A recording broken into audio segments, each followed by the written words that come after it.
Hello, boys and girls and babes. Welcome back to the Janaea Talks Caps podcast. As always, thank you all so much for tuning in today. We did hit over 1,650 downloads on our last episode, so that's very exciting, obviously. And we've got another great episode for you today. This will be part two of our look at how the Caps stack up against their round robin opponents. We now know, reportedly, that the round robin, as well as obviously the play-in round as well, is slated to begin on July 30th. Is the latest of what we're hearing from the NHL, as well as obviously the NHLPA. So. Taking our look, like I said, at how the Caps stack up against their round robin opponents, which are going to be the Boston Bruins, the Tampa Bay Lightning, and the Philadelphia Flyers. If you missed it for some reason, part one, which was released last week, is where you can find sort of a general review of the Caps' performance in recent years against these three teams. And as well, part one is also where you can find our detailed breakdown of the Caps versus Bruins matchup. So today, what we're going to be doing is Caps versus Lightning and Caps versus Flyers. So let's start with the Lightning. Now we're going to break it down for you, the tail of the tape, if you will, in terms of the offense, the defense, the goaltending, and any other intangibles that might be relevant. So first up is the offense. Now, simply put, the Caps and the Lightning, both of these teams are lit offensively. It's going to be a fun round-robin game to watch. It would be even more fun to watch this matchup in a 7-game series. A girl can dream. The Lightning finished number 1 in the entire NHL in scoring this season, and the Caps finished number 2. So out of 31 teams in the league, there truly is none better than these two teams at putting the puck in the net, which, if you're new to hockey, is kind of important. So the Lightning, they scored 3.47 goals per game this season, and the Caps scored 3.42 goals per game. So like I said, it would be a really entertaining series to watch, but we'll just have to, I guess you could say, settle for a single round robin game for now anyways. But, like I've talked about in previous episodes, at this point, whether it's one game, whether it's 7 games, whether it's many more than that, hockey is hockey at this point, right? Like, we're all just so deprived, just dying to see some hockey. So we'll take what we can get for the time being, for certain. So even with just a single round robin game between these two teams, the Caps and the Lightning, we're probably going to see, I would guess, about a baker's dozen of goals being scored anyways. And what makes both of these teams so good offensively and so much fun to watch is that they're both built similarly in terms of the high-end scoring and the depth. Now, obviously, when it comes to goal scoring, Ovechkin is Ovechkin, and the Lightning don't have an Ovechkin. Steven Stamkos tried to be an Ovechkin for a couple of years there, and that was pretty cute, but it didn't really work out. But then again, Stamkos and the Lightning really shouldn't feel too bad at all, really, because no one else does have an Ovechkin. There's only one of him, and he belongs to the Capitals, thank goodness. But Ovechkin aside, if you look at the rest of the forward groups for these two teams, there's a level of high-end talent that goes deep on both clubs. So not only, obviously, are the top lines for each team two of the very best in the NHL, but there's also, depth of scoring that, as we talked about during part one last week, you don't see with a team like the Boston Bruins, for example, the way that they're built. For the Caps and the Lightning, depth of scoring plays a huge part in their continued success, and it's a big part of what makes both teams stand out. Both of these teams roll 4 lines that can score. All 4 lines can score, which is obviously huge, not only, in that your second, third, and fourth lines are all contributing, but it's also huge in that it keeps your top line fresh as well, because the coaches can distribute the minutes more evenly amongst the 4 lines. So this is something that, as we talked about during part one, and as I'm sure the Bruins can personally attest to, this is something that is huge in the playoffs. The Bruins, they burned out their top line in last year's playoffs. They really did. Brad Marchand, Patrice Bergeron, and David Pastrnak really had nothing left in the tank by the time that they got to the final. Obviously against the St. Louis Blues. So you aren't going to see that happen with the Caps or with the Lightning because both of these teams, they can both win games even while letting all four lines onto the ice. The Caps, as we already went over in part one, have one of the absolute best, if not the best, second lines in the entire NHL. The trio of Jakub Vrana, Evgeny Kuznetsov, and TJ Oshie, they put up huge points while also controlling the play and keeping the puck far down the ice away from their own net. So the same is true of the Lightning second line. Pretty much no matter who's playing on it, they tend to switch up their line combinations more than the Caps do. But regardless, whether your second line's got a Braden Point or Steven Stamkos or an Anthony Cirelli centering it, you're going to be doing just fine either way. The 22-year-old Cirelli, by the way, he's actually blossomed so much now that the Bolts had Stamkos playing on the wing for much of the season. And like I said, regardless of who's playing on it, the Bolts second line is a good one. They've got tons of options and tons of flexibility, much like the Caps do with their lineup. And the scoring continues for both teams through their third and fourth lines. Like we mentioned in part one last week, the Caps have, they've had one of the best, again, if not the best, fourth lines in the entire NHL all season long as well, regardless of who's playing on it. Nick Dowd and Garnet Hathaway have been the two mainstays on that fourth line, while the position of their left winger has been somewhat rotated, most recently flip-flopping between Richard Panik and Carl Hagelin. And like I said, regardless of who's been playing on that line for the Caps, it's been one of the very best fourth lines in the entire NHL all season long. And the Lightning have equally admirable depth, having names like Andre Palat, Tyler Johnson, Patrick Maroon, Blake Coleman, etc., etc., etc., available for use in your bottom six is a nice luxury to have. And it's a luxury which most teams, including the Boston Bruins, like we mentioned, do not have.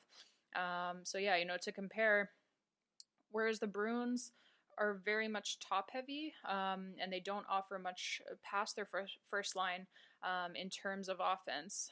The Lightning are a lot more like the Caps in that they have a killer first line, but they also have killer second, third, and fourth lines. Again, just like the Caps. So the Lightning and the Caps very much on par with one another in terms of their depth.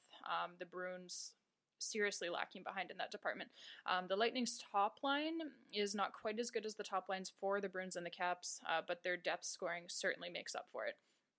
So their second, third, and fourth lines, like I said, very much in line with that of the Caps, and therefore much better than that of the Bruins. There's almost nothing separating the Caps and the Lightning offensively, but we'll get into a deeper look at exactly how they score their goals in just a moment here.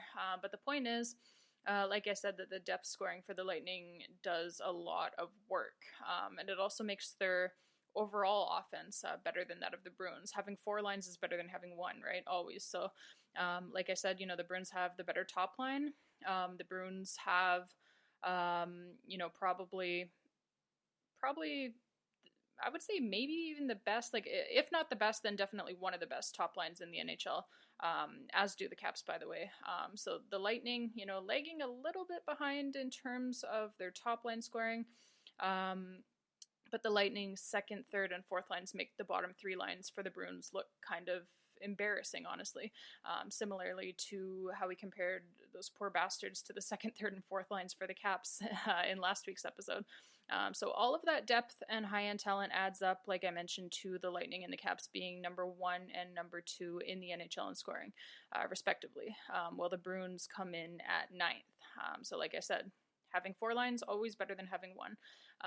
Doesn't hurt as well when your top line can also score quite a bit. So, and like I mentioned, we want to look at specifically how the Caps and the Lightning score so many goals.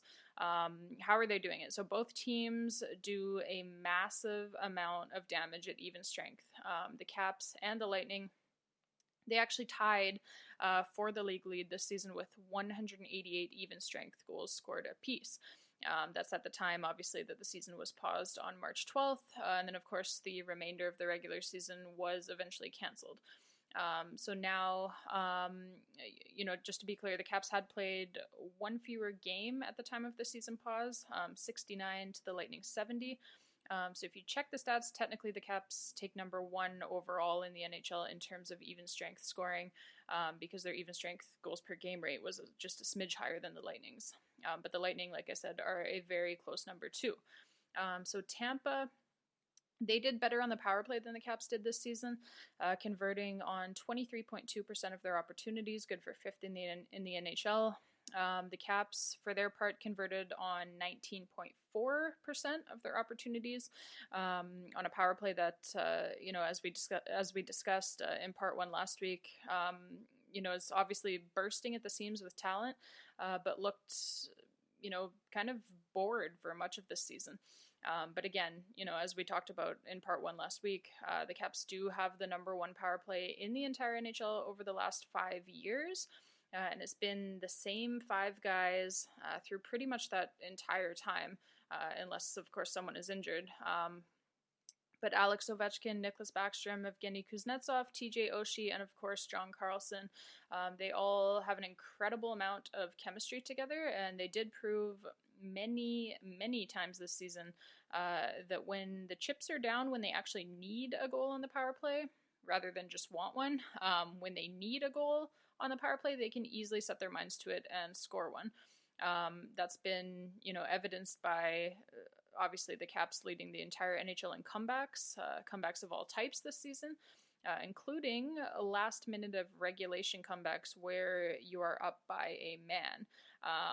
So I wouldn't be testing the Caps power play too much if I were the opposition. I said it in part one last week, but you don't want to wake the sleeping giant, if you will. But yeah, like I said, other than the Lightning being more effective on the power play this season, there's really not anything that separates these two teams offensively, except of course for that Alex Ovechkin guy. And he was the difference, by the way, in the 2018 Eastern Conference Final between these two teams as well. So shifting focus now defensively, when we look at these two teams defensively, both teams, they like to live life somewhat dangerously. We talked about the Caps defense in part one last week, and for the Lightning, they actually give up more shots against than the Caps do, but they got better goaltending than the Caps did this season, and so therefore they did give up fewer goals against as a result. But it was really an adventure on the defensive side of the ice for both of these teams this season. And yet, funny enough, both teams boast a perennial Norris Trophy contender in John Carlson for the Caps and Victor Hedman for the Lightning. But obviously, those two guys can't play every minute of every game, unfortunately. So, goaltending wise as well, we talked extensively in part one last week about Braden Holtby's struggles this season. And we also talked extensively in part one about why those struggles likely won't matter one bit come playoff time. For the Lightning, Andrei Vasilevsky is a pillar of strength, and he led the NHL in wins again this season. It's back-to-back seasons for him, though his goals against and his save percentage have slipped a little bit from last season when he won the Vezina Trophy in a landslide. And looking at the intangibles for both teams, which may come into play during a round robin, and which will certainly come into play in any 7-game playoff series should we get there. We talked at length in part one last week about how the Caps hold a significant psychological advantage over the Lightning.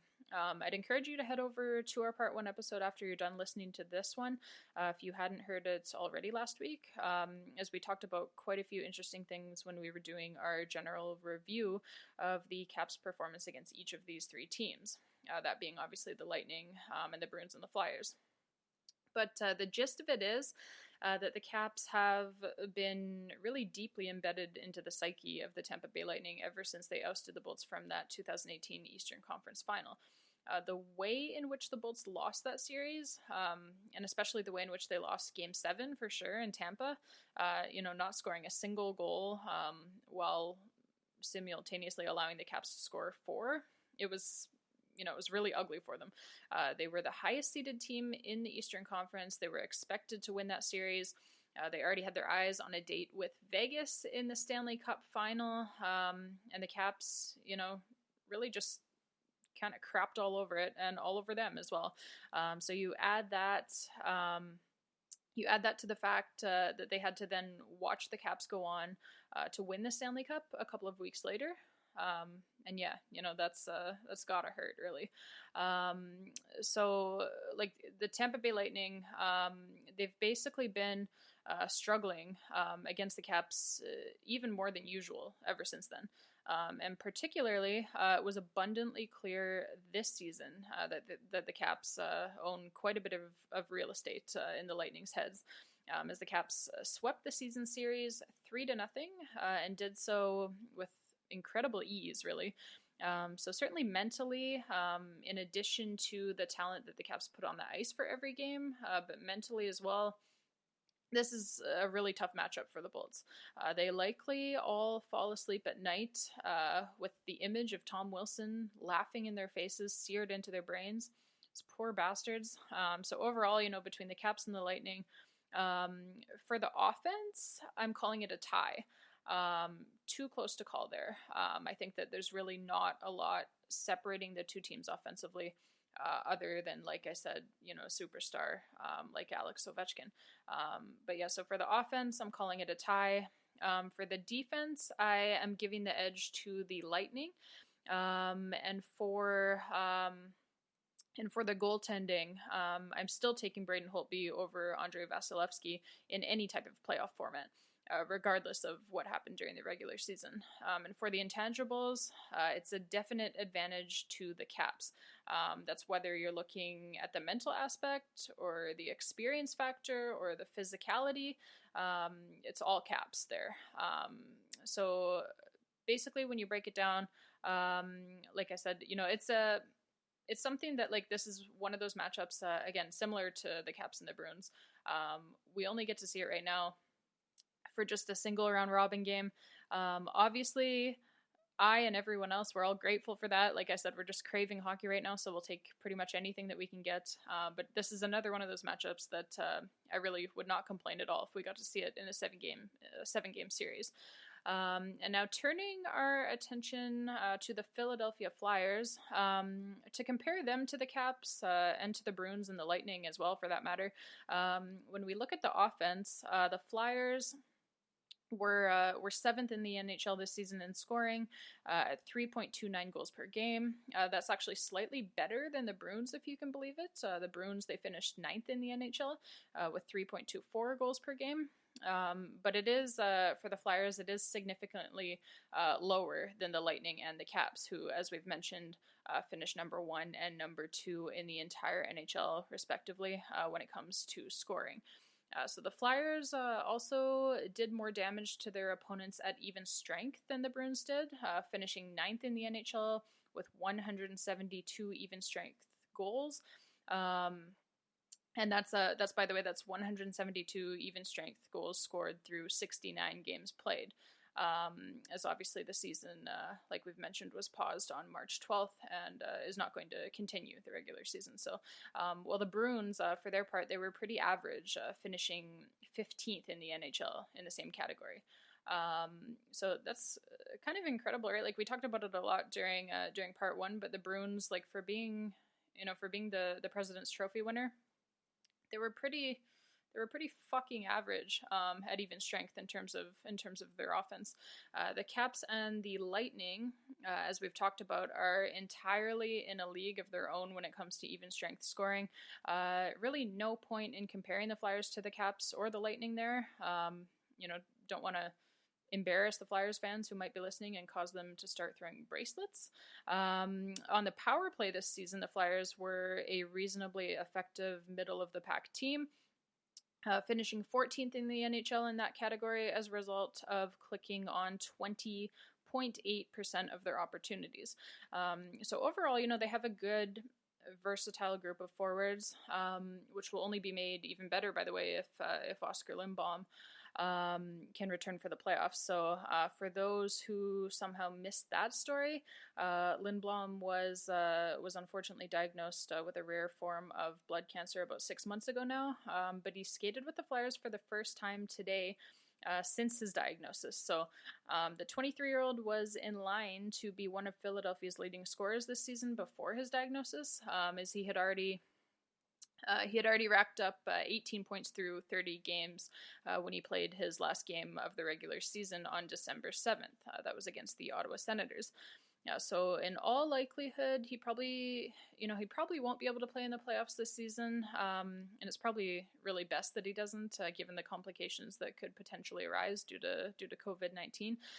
But still, it's super inspiring to see him back out on the ice and skating again. And obviously, whether, rivals or not, we all wish him the very best in his recovery, obviously. That should go without even saying so. And when it comes to preventing goals, the Flyers were a top 10 team in the NHL this season with a 2.77 goals against per game, but they were actually the very best team in the NHL when it comes specifically to suppressing shots, which is, as you know, if you're a stat geek like me, it's a big thing.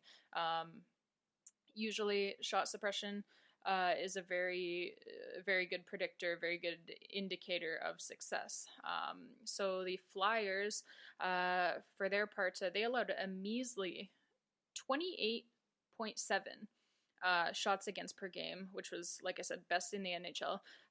No other team actually allowed below 29 shots per game. So the Flyers, first in the NHL at 28.7 shots against per game. Their goalies really hardly had to work at all this season. You probably could have put a pylon in their net and had the same result. Certainly, if it were still Michael Neuwirth in their net, then you could definitely put a pylon in the net and get the same result. But it's Carter Hart in the crease for them now. Neuwirth having been exiled shortly after knocking up Radko Gudas' sister. But that's a topic for another day. And besides, Neuwirth not being on the team anymore likely doesn't really have anything to do with that anyways. He's just a shitty goalie. The youngster Carter Hart had a pretty strong season, posting a 2.42 goals against average and a 914 save percentage. And surpassing the 21 mark on a season for the first time in his young career as well. So congratulations to him. That's a big milestone for a young 21-year-old. And when it comes to the intangibles, we should mention that one area where the Flyers definitely have a leg up on the competition is in the face-off dot, as they won a league best 54.6% of their face-offs this season. However, unfortunately for them, all of those face-off wins did not translate to elite puck possession, as the Flyers were relatively middle of the pack in that department. They did slip inside of the top 10 in both Corsi and Fenwick, but just barely. The Caps are the best puck possession team playing in this round robin, as they were number 5 in the NHL in Fenwick percentage and number 8 in the NHL in Corsi percentage. And in terms of physicality, the Flyers are kind of severely lacking behind the Caps, although truthfully, who isn't? And overall, for the regular season, the Flyers finished 17th in the NHL in terms of hits per game. So like I said, I hate to say it to the organization that used to be known as the Broad Street Bullies, but they're kind of severely lacking behind, and certainly lacking behind the Caps in that department. So the Caps, they finished 6th in the same category, 6th in the NHL in hits per game. We know for a fact that they like to save their meanest stuff for the playoffs. So it's a pretty big gap physically between the two teams. So overall, for Caps versus Flyers, the offensive edge definitely goes to the Caps, while the defensive edge definitely goes to the Flyers. Largely, like I talked about, because of their NHL best shot suppression rate. For the goaltending, again, I give the edge to Holtby because, again, it's playoff hockey. And when it comes to the intangibles, while the Flyers do have a kick-ass percentage in the face-off dot, it did not translate to elite puck possession, as we've talked about. And so, for that reason, because winning that many face-offs really didn't translate to any type of a sizable advantage in terms of having the puck on your stick for the majority of a game. So because of that, it's not enough to give the Flyers any type of real advantage. For a team that wins that many faceoffs, I'd really expect to see some stronger puck possession numbers for sure. So in the intangibles department, I'm giving the edge once again to the Caps because of their superior physicality and ability to bully teams, including obviously the Flyers.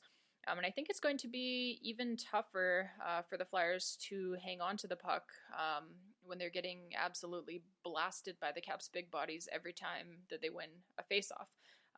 So, if your faceoff wins don't lead to more puck possession, then they're really not that valuable, right? So for that reason, like I said, in terms of the intangibles, I'm giving the edge once again to the Caps. And so that concludes our two-part look at how the Caps stack up versus their round-robin opponents. So I want to thank you all so much again for listening today. As always, we love having you here. Don't forget to subscribe to our podcast if you haven't already. We are available across all of the major platforms where you would get your podcast from. Share us with your friends as well, with your family, with some random Penguins fans if you want to piss them off. What the hell? Why not? And leave us a review on Apple or anywhere else if you feel so inclined to do so, or on our Facebook page as well, Janaea Talks Caps. I always love reading your reviews. I do read every single one of them, and they always make me smile. So love reading those. Keep sending them in. Send us any questions or comments or anything that you maybe want us to address during our next episode.